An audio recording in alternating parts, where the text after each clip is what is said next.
Larga espera el primer timbrazo. Elisa corrió a la puerta con las piernas temblorosas, y el ánimo ella no pudo evitar la expresión de desilusión. Eran los 10 jugadores de los Topos. Allí estaban, casi en el orden de la foto. Solo falta Diego, fue el pensamiento de Elisa. Los niños se hicieron bolas para expresarse. Su timidez se atropelló hasta que el silencio se hizo en el pasillo. Vienen a ver si ya apareció su compañero, ¿verdad? Los ayudó la señora de la casa. ¿Eres su hermana?, aventuró el que debía ser capitán del grupo. Solo dijo en una voz neutra: no, soy su mamá. Ah, ¿podemos esperarlo hasta que llegue?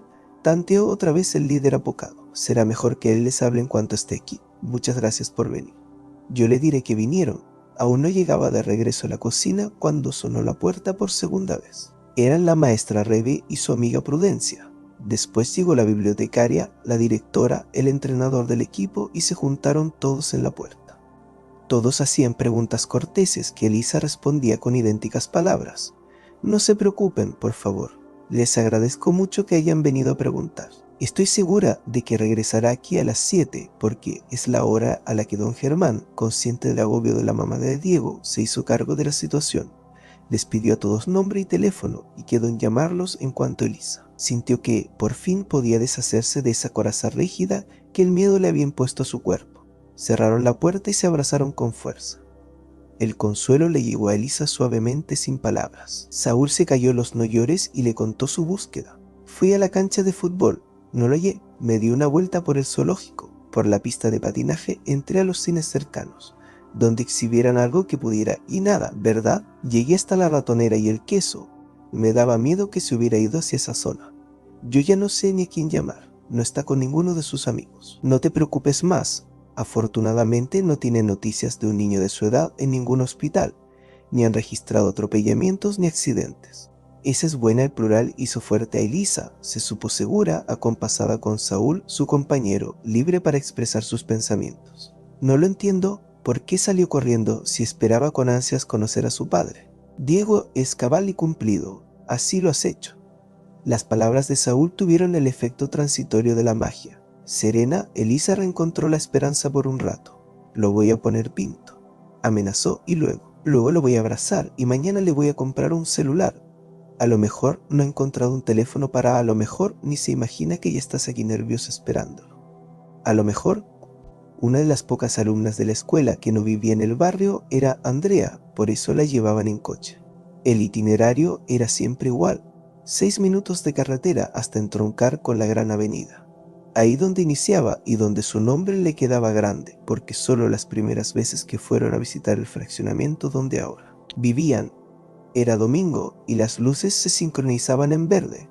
Parecía mucho más cerca. Su papá se imaginó un prado con hortaliza y su mamá unos crepúsculos largos. Después, cuando las luces rojas de cada semáforo se hicieron eternas, no hubo tiempo para el jardín y las tardes se acortaron para siempre. El papá de Andrea, cuando todavía luchaba por escapar del aburrimiento, discurrió una teoría sobre el desfile soporífero de coches que iniciaba a las 5 de la tarde. Un duende sustraía los sueños de los que iban al volante. Ya sin quimeras, esto explicaba por qué nunca encontraban un desvío, ni un coche descompuesto o accidentado que aclarara la Torón. En el tercer semáforo, la mamá de Andrea lanzó la pregunta que traía preparada desde la noche anterior. Cuando leyó ¿por qué piensas que la tía Matilde empacó en su maleta nuestras sonrisas? ¿Por qué repasé el álbum de fotos?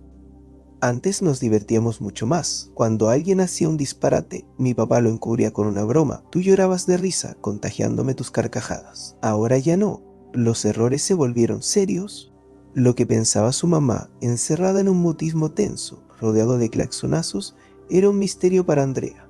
Pero continuó. Antes, cuando nos quedábamos atrapados en este desorden, dijo mirando el mar de autos y conductores enfurecidos. Mi papá hacía el recuento de sus sueños. Me los daba a guardar para que los duendes no los escondieran. Era muy divertido y a ti te hacía reír. Cuando vino la tía Matilde, este juego le pareció una tontería. Sin la mamá de Andrea, empezó a desenredar en su interior una larga madeja de nudos que la llevó hasta su infancia. Tardó 4 semáforos en decir algo, recuperando una expresión feliz. Ni tía Matilde ni nadie tiene el poder de robarse nuestras sonrisas. El poder de la alegría es nuestro, de cada uno.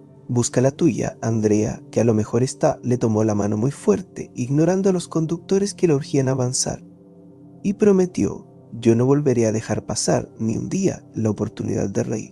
Te lo aseguro. A los 8 años, a partir de una larga y aburridísima hepatitis, Diego aprendió a leer en voz alta. Durante 60 noches su mamá le leyó cuentos, leyendas y desde luego el libro de fútbol que le acababa de regalar don Germán. Lo repasaron tantas veces que al final su mamá seguía recitándolo, aunque se fuera la luz. Finalmente el doctor vino a verlo y dijo que ya podía salir a la calle.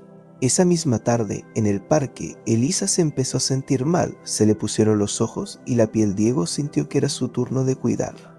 Le llevaba el desayuno a la cama, iba a comprar dulces a la esquina y por las noches le empezó a leer la enciclopedia, de lo interrumpía cada 3 párrafos, para preguntarle quién era quién y cuál era el delito que empujaba la venganza sin tregua del conde. Llegaron al momento en que Edmundo Dantes y Alberto, el hijo de su novia añorada, debían batirse en duelo.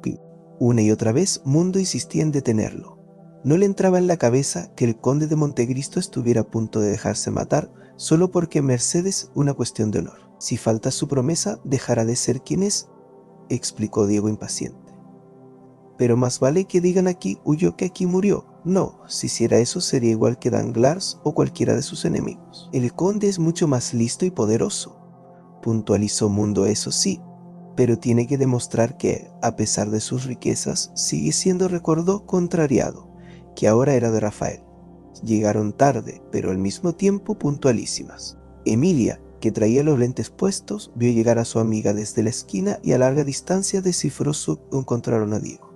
Quiso adivinar Emilia, no lo sé. ¿Y entonces esa risita? Es de otra alegría, después te cuento, susurró Andrea mientras las mamás se saludaban como viejas amigas, aunque solo se conocían de las reuniones en el apartamento de Diego. Alma esperó unos segundos antes, como nunca, lo dijo en voz alta. Andrea ni cuenta se dio, repitió con precisión la bienvenida que Elisa les había dado a las visitas y a ellas, pero cuando la tuvo enfrente solo atinó a soltar: seguro que no tarda. Alma subrayó con una sonrisa: esperaremos contigo, Elisa, así podremos festejar cuando llegue.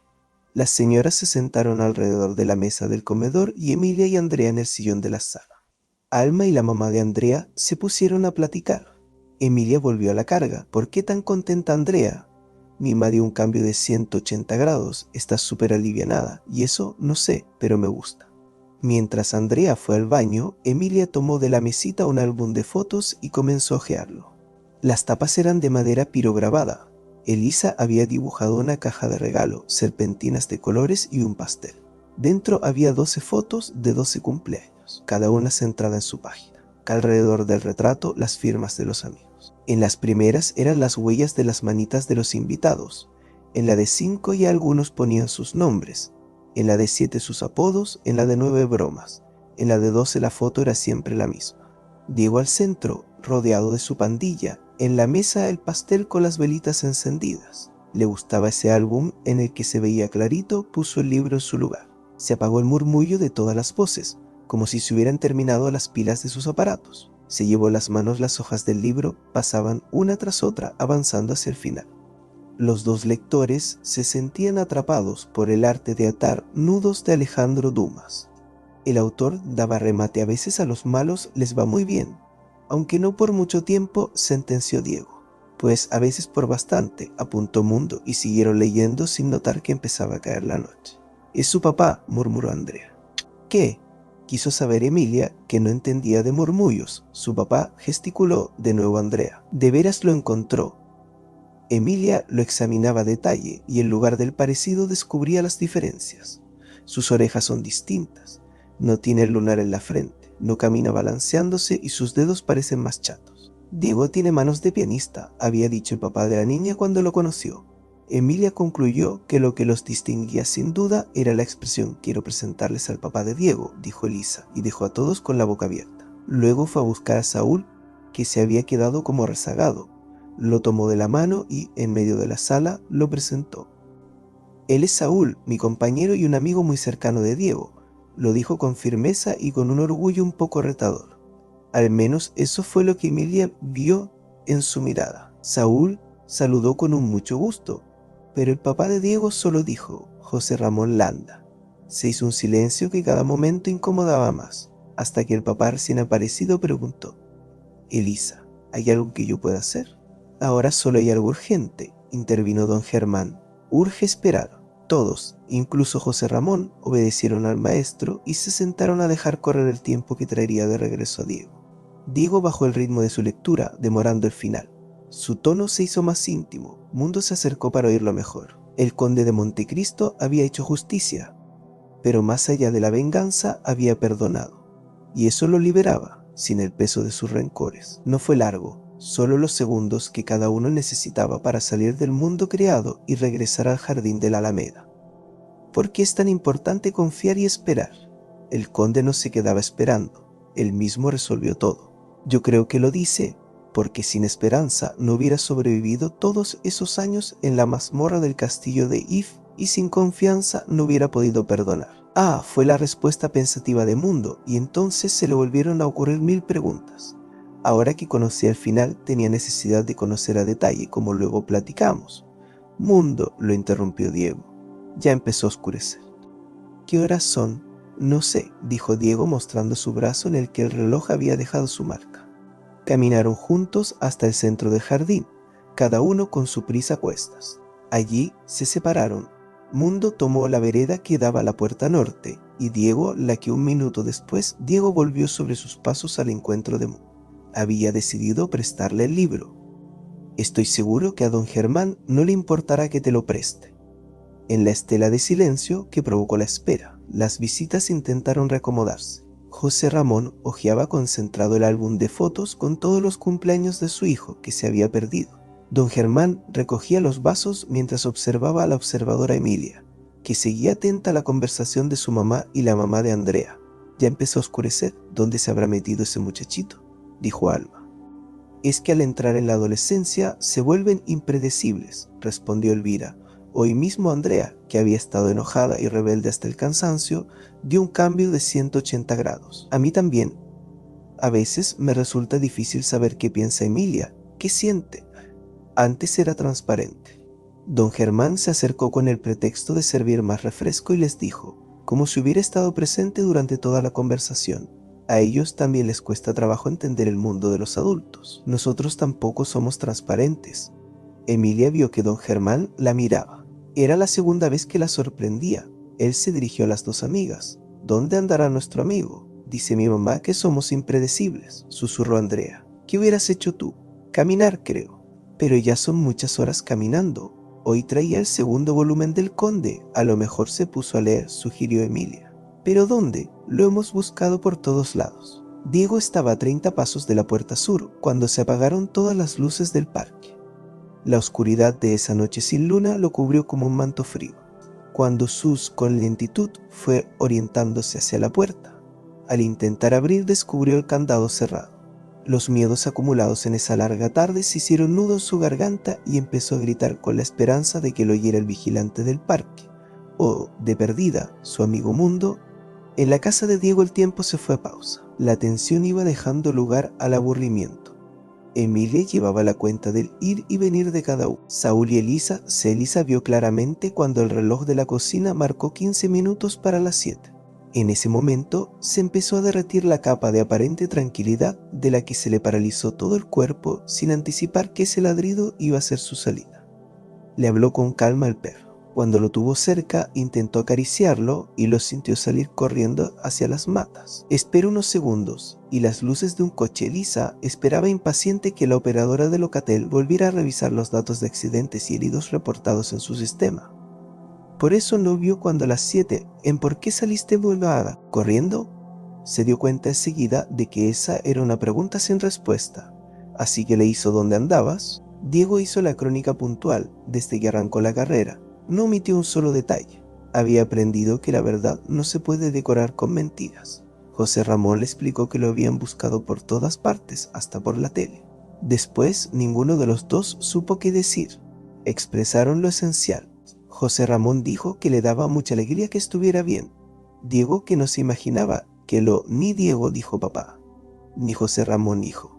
Esas palabras requerían otro tiempo y otro espacio. Finalmente se pusieron de acuerdo para verse al día siguiente y José Ramón le entregó las pizzas. Cuando Diego por fin entró en su casa, su mamá le dio un abrazo largo, apretado e inmensamente cómodo. Fue tan largo, tan cálido, que se comunicó a los demás en cuando ya pudo pensar. La ola de afecto movió distintos resortes. Emilia y Andrea, diferentes en tantas cosas, esta vez reaccionaron igual, se fueron pegando a sus propias mamás, hasta que después de que Diego repitió la narración que le había hecho José Ramón, los demás empezaron el recuento de la búsqueda, se quitaban la palabra unos a otros, para agregar detalles. Apabullado por la emoción, se refugió en el baño con el pretexto de lavarse y cambiarse de ropa. Sintió el agua fría en la cara como una caricia fresca que deshizo. Volvió al momento justo del encuentro frustrado, antes de que sus piernas empezaran a correr. ¿De qué huyó? Del miedo fue la respuesta, del temor azul efecto mariposa. Lo leyó alguna vez en una enciclopedia. El aleteo de una mariposa en California puede provocar una tormenta tropical en Australia. En un sistema complejo, decía el libro, una pequeña causa puede su impulso ciego de echar a correr provocó pequeñas tempestades en cada uno de sus amigos y en su mamá. Originó también algo que no alcanzaba a definir en José Diego, sopesó sus afectos con orgullo, agradecimiento y una pizca de pena por haber provocado tanto escándalo. Andrea lo ayudó a hacer las llamadas telefónicas a todos para avisar que ella estaba en casa. Cuando Diego hablaba con la maestra Prudencia, Emilia, en un impulso que sorprendió a todos, tomó la bocina y dijo despacio y claramente: «Maestra Prudencia, soy Emilia y hay algo que debo decirle». No tuvo una premonición. Con mis lentes nuevos pude leer en sus labios que iban a hacer un examen sorpresa y les dije a mis compañeros que lo había soñado. Los únicos que entendieron lo que acababa de suceder fueron Diego, Andrea, don Germán. Emilia vio cómo lentamente las cosas y las personas tomaron su lugar. Y Elisa le advirtió a su hijo: «Tenemos una larga plática pendiente. Me debes muchas explicaciones, pero ahora nos vamos a comer las pizzas». Aunque esta vez no había pastel, fue una fiesta animada, como de cumpleaños. Emilia encontró una cámara en el pozo sin fondo de la bolsa de su mamá. Tomó una foto para el álbum. Allí estaban todos sonrientes, el festejado en el centro de sus no. «Tenemos un retrato de familia. Vamos a tomarlo», sugirió Diego, y acomodó a Elisa y Saúl detrás del sillón que ocupaba don Germán. Él se puso en medio. Cada Emilia respiró hondo. El aire inundó sus pulmones y le refrescó el ánimo. Revisó una por una las fotos que había tomado y descubrió que en esas sonrisas estaban las respuestas a cada una de las preguntas que le habían dado vueltas en la cabeza. Estaba clarísimo que todo es según el color del cristal con que se toca. Mira, y que cada problema encuentra su solución. Bastan 3 cosas: entender que lo que es atreverse a decir la verdad y aprender a esperar y confiar, como aconsejaban Edmundo Dantes y su amiga Larismar.